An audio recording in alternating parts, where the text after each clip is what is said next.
Iceberg great man reached and kept, not attained by sudden flight. They, while their companions slept, were toiling upward through the night. Today I got some beautiful presentation of the rain gauge. Alright? Rain gauge. I don't really have a video to show you how it is made, but these are presentation from the student. It has the funnel on the inside, which you cut the bottle in half, turn it down to make the rain gauge. Then you put a measurement on it, which will indicate the amount of water it has collected. I have another one here, another student. You can see this part, the funnel part. You cut the bottle, turn it upside down to create that funnel here, and the measurement is here on the side to show you how much water. It measures the amount of water that fell, amount of water you have collected. For this one, what the person did was to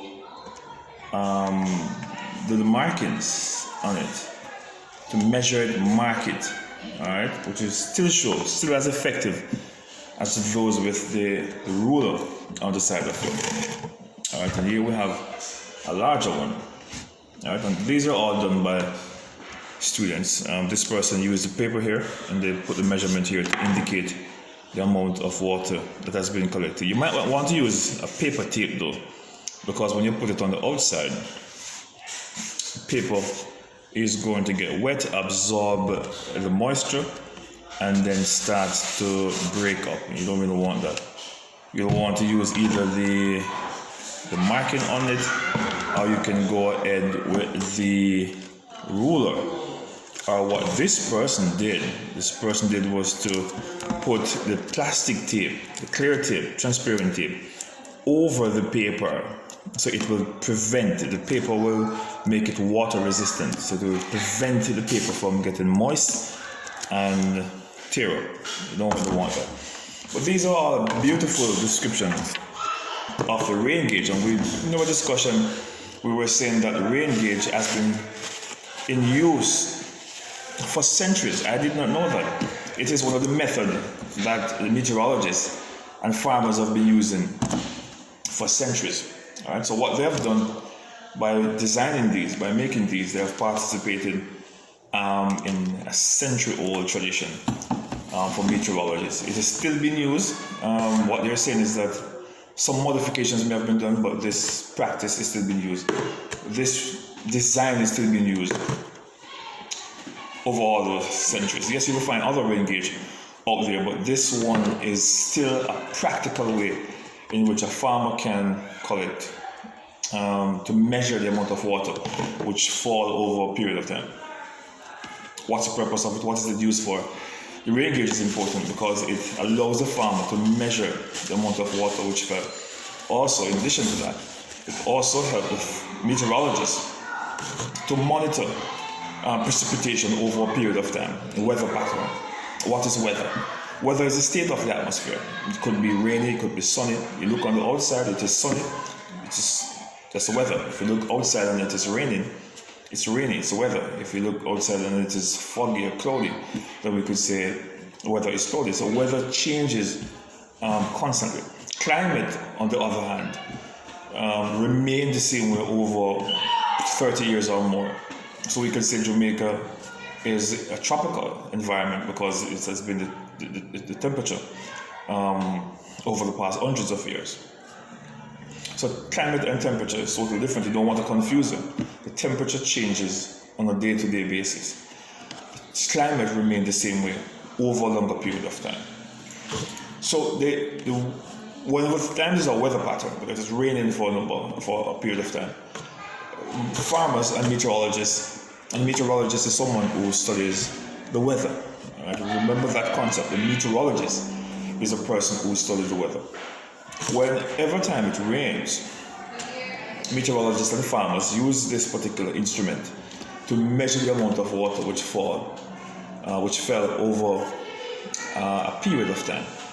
And what they make these measurements, they document it and they watch it over a period of time. So farmers can use this data.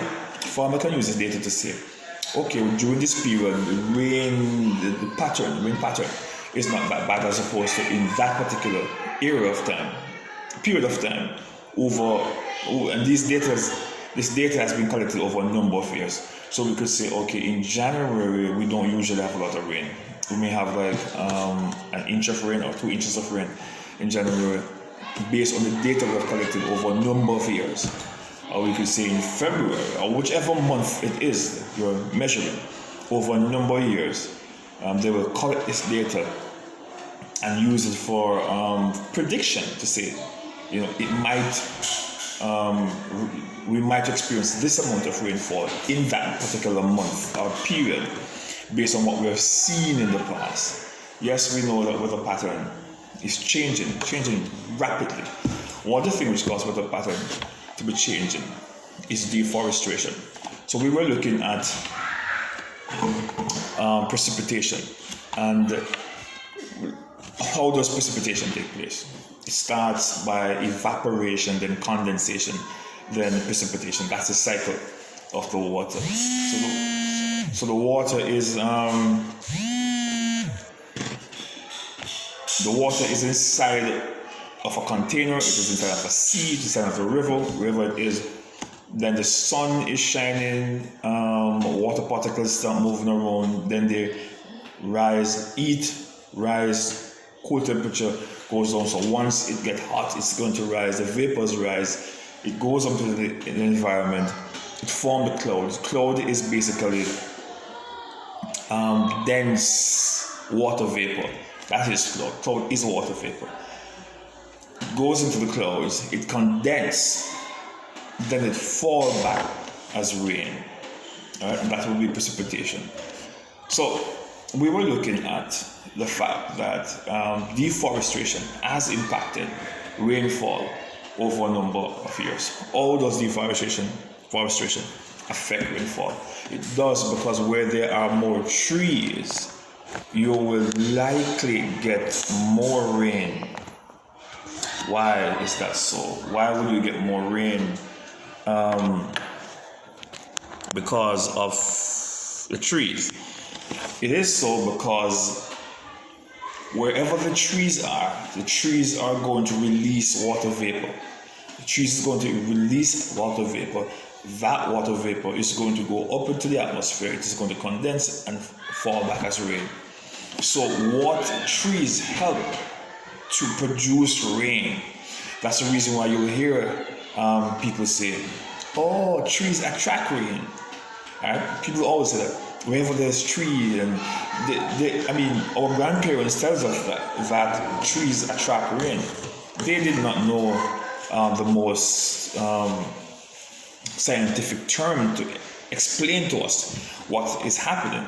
So they will say the trees attract rain, but what is happening really is that the trees are letting off water vapors, droplets of water going up each day, and then it condense and fall back as rain. So wherever there is a lot of tree, you will find rain more likely to take place.